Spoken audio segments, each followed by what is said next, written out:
Kevin, from Paris, from the results or from the highlights or whatever you watched, anything pop out for you?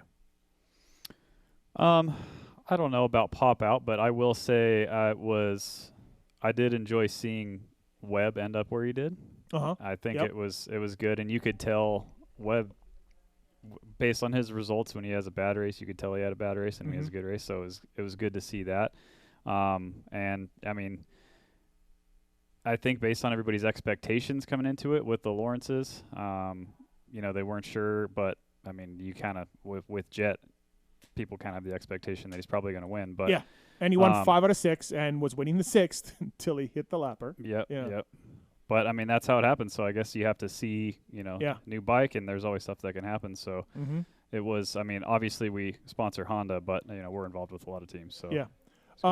I wrote this in my column after the race, and I touched on a little bit. We did a Renthal reaction pod, but I'm not hitting the panic button here. I'm not sounding any alarms because Jet still was amazing. Hunter was nowhere near as good as last year, and even as amazing as Jet was, still the gaps were closer this year. He had the almost one in the whoops on Friday. And then, so when you talk to Lars and Dazzy and Hunter after the race, like I did, or during the weekend, Hutch, Jordan were all there.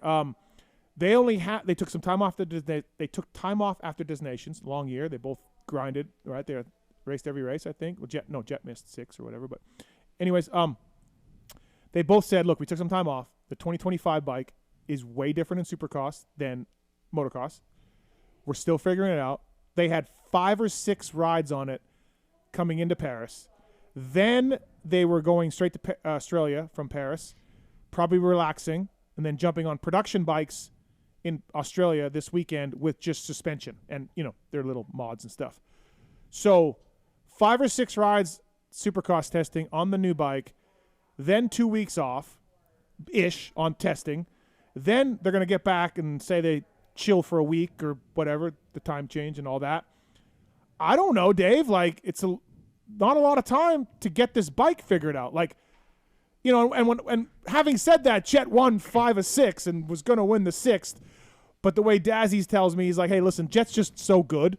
He can ride through the issues that the bike's having. But Jet and Hunter said the bike's not where it needs to be. I've been involved with race teams for a long time as a mechanic. Like, we were pretty much grinding out testing the week after the last national. Now this would be the week after the last SMX, right? Yep. So should anyone be concerned, Dave, with the lack of time for the Lawrences on the new bike? I don't think so. Okay.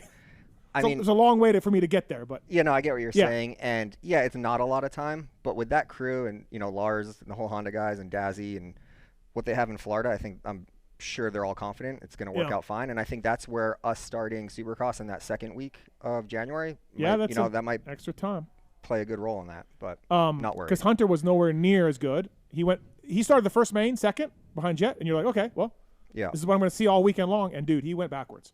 And like, I'm not sounding the alarm. Still got some time to go. But in my experience, top-level factory riders, by the time December hits, so you test after the last race, you get your settings, you order the parts you need from Japan. And then that takes 6-8 weeks, and then you get them. And then now December is work on your craft/speed for Anaheim. And they sound like they're still going to be testing. Do they need parts, though? Because I also heard he was just moving like half mils and stuff like that. So is it just finding that right setting versus the right part? Yeah, I mean, I would think there's still some parts involved. Okay. They are switching to Get ignitions, which they had in Paris. Yeah, they had in Paris. So the 450 guys didn't use Get ECUs. They used HRC ECUs. 250 guys have used everything Get.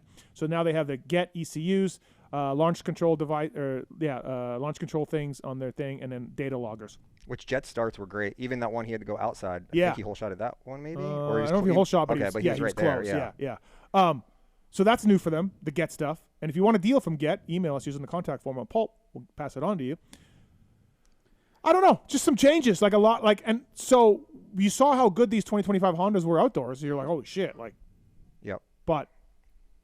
Yeah, I mean, that's the difference, motocross and supercross, right? But I think so. Yeah, I think Hunter's smart enough and that whole crew around him smart enough to not hit that panic button. I'm sure he wasn't pumped leaving there, but... Yeah, no, he I interviewed him. I talked to him. He said, I said, do I sound the alarm? And he just laughed and said, sure, do it. Right. But he's like, don't worry about it. Yeah, no, I feel like he's cool, calm, and collected in those situations, and he knows what he needs to do. Just like Webb last year. Like, you guys all wrote him off. No, we panicked. Yeah. He was doughy, slow. Yeah. And then he podiumed at I-1. So, yeah, I mean, what was that, 4 or 5 weeks? Like, same kind of deal, right? Yeah. It's 2 months almost or something. So, yeah. Okay. Even if the bikes were completely dialed, is there a percentage that these guys are throttling back because it's an off-season race and not I don't think so. A1? Based on last year, based on, there's nothing like racing, right? And so they're going to Melbourne, but they're production-based bikes with their suspension and, that's not going to be their full race bike. Those were shipped from Paris back to California.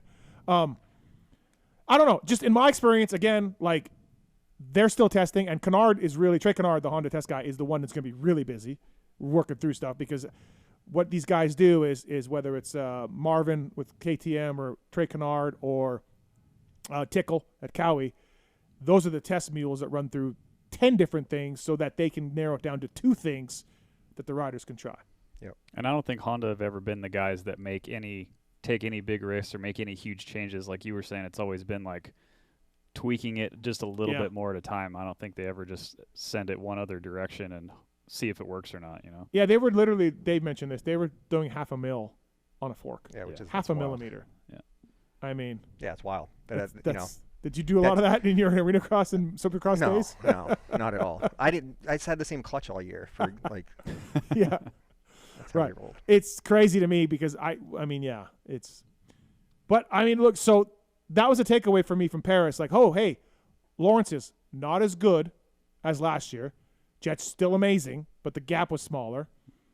And then, hey, as a mechanic, ex-mechanic, I'm looking at those bikes, listening to all the Honda guys and Dazzy and the kids tell me the bikes aren't where they need to be. And I'm like, shit, dude, because you're off for 2 weeks now, and then you're coming back. You're coming back first week of December. But are you saying Jet wasn't as good just because Webb's gap was closer? Yes. But he still won 5 mains, 2 super poles. Yeah, but it was closer. Right, but I don't. Yeah, he's just that good. Like, right, so I don't think he was probably worse. Because if you compare, Hunter was all over him last year, right? They battled. Yeah, they battled. And that gap was, Hunter, as we're saying. Well, because Hunter was like, hey, I'm not comfy. Right. Yeah. It's just hard to, it's hard to compare, I think, when you compare it to, like, how close they are to a rider from one year to another versus their overall if themselves are doing better. Okay, man.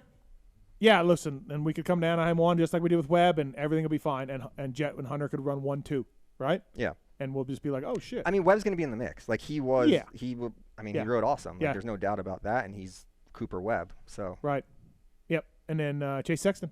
They tested all last couple weeks, so, That last week on our show, I didn't prep you guys for this. I probably should have. And we'll talk some World Supercross here right away, but we were saying, what's the one question you have for 2025 Supercross?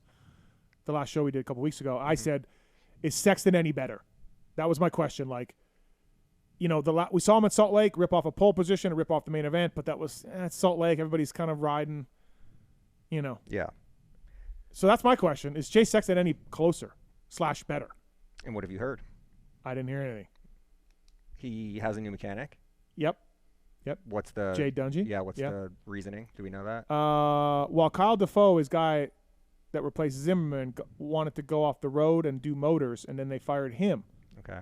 Like 2 weeks ago with Ollie Stone too, and another guy. All got fired. Like laid off, not fired. Right. Like just laid off. Like KTM's going through some stuff. Yeah. So bummer for Kyle Defoe to be a championship-winning mechanic, get off the road, and then get clipped. Especially this late too. Like Ollie's an awesome guy. Ollie's really smart and been around for a long time. Now you're looking at mid-November. You're trying to find a job. I think he's back at PC. But so who's AP's mechanic now? I don't know. Somebody knows that. Text me. Is anybody listening to this? You're fired. It's not David Villeman. But okay, so without any prep, Kevin, what's your biggest question for 2025 Supercross? Well, when you said, is Sexton any better, it made me think of in 2025 Supercross where the question was, you're basing that off of, okay, it's going to be Jet. Does Sexton have something for Jet or something to beat Jet? Mm-hmm. Well, where is Tomac in that equation for 2025 Supercross? That's your question? Yeah. Okay. Dave?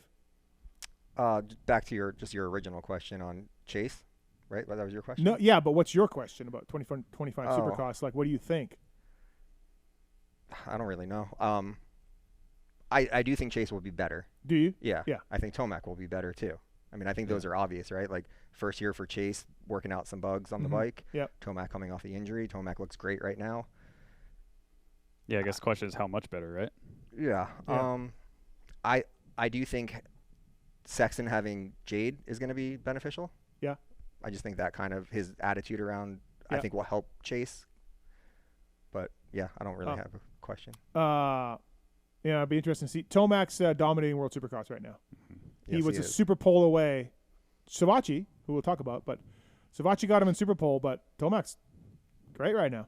Yeah, Tomac, the highlights that we watched, we were trying to watch Perth, but Vancouver came on, and then Perth came on. It was weird. But yeah, he looks amazing. It's just hard, as we mentioned, it's hard to gauge when you don't have the full guys there to see where everyone else really is. Because, I mean, even the last round of SMX, Tomac, at one point I was like, damn, like Tomac's back. Like, here we go. Next year is going to be hard. And then Jet did Jet things and kind of walked away from him. So without the other competition, it's hard to really say how good Tomac is right now. But yeah, with who he's racing, he's killing it. He's a lot better than Kenny, if that's any kind of gauge. I don't think I don't think so, because Kenny didn't look like Kenny to me in what I was watching. Yeah. I think he got better as the races went on and it got closer, but that didn't look like the form of what Kenny is in the season. In Vancouver, I went to Vancouver, a month ago or so. Kenny beat him in the first main. Tomac was all over him. Kenny beat him in the first main, and then Tomac walked him in the next two. Yeah. So. But Kenny was still runner-up Saturday night, just not for the whole doubleheader. I think he was close, right? Like as far as he was overall, but like I don't think he wasn't in the mix. Like, no. Yeah. No, I'm with you. So.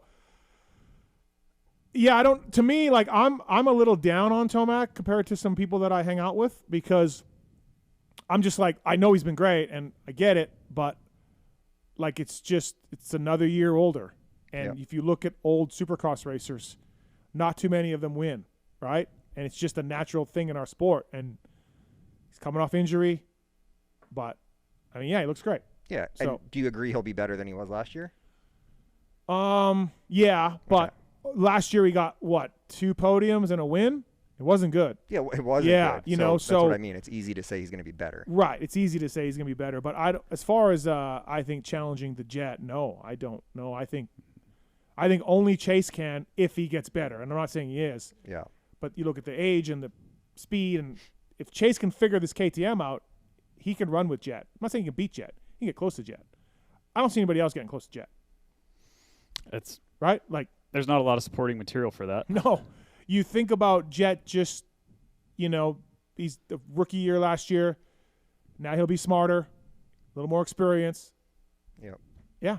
Like this thing could be. Look, I was a mechanic or a media guy for Ricky McGrath, so I saw a lot of races where just the one dude was so much better. That could happen again. Like. Yeah, I mean, evidence is there. Right. It already started happening, kind of. Yeah. And when Jet was going on about 72, I'm like, hey, bro, chill. Well, if you do the math. But why was that a big deal? Like, why can't you have that goal and like just say it? Like, he's not saying it in a cocky way. He wasn't saying it in a cocky way, but I was with those people where I was like, yeah, just wait. You can have that in your mind for sure. Nothing wrong with that, but just wait on saying it. Let's get to 20 and be like, hey, I've been doing the math and I'd love to do it. That's a long time to race too. It is. And you look how much money he's going to have by the time he gets to 60 wins or 50 wins or whatever. I mean, how much money he probably already has. Yeah. But he still 100% has that money. Yeah, not 100% but he money. still has that drive to he doesn't want to lose. Well, he's 20 years old, right? But 21, you look at RV and Dunge, like 27, 26, 27, they're out. You just wonder if he's going to just get bored. Yeah, it's possible. I think a little bit the difference is they have that family dynamic and, the brothers together, and if they're having fun and this whole conglomerate, I can see them continuing racing longer than, say, an RV. Yeah, maybe. Also, too, you look at the RV and Dunge were in Alden Baker's program when they hung it up. Yeah. And that was probably, a cause of burnout where the Lawrences aren't doing that. Plus, they were products of the whole amateur scene here, which is a grind. Yeah. Mm-hmm. Yeah, no, absolutely. You're right about that. MotorcycleIndustryJobs.com, Job of the Week this week. Speaking of Decal Works, bringing you Dave Janolfi. They are the Job of the Week. Sales rep, full-time job. Sales rep for Decal Works. You must know the motorcycle, motocross, and supercross industry. You got to be hardworking, self-motivated, organized, with attention to detail. You must have good people skills. Well, that rules out everybody in this studio.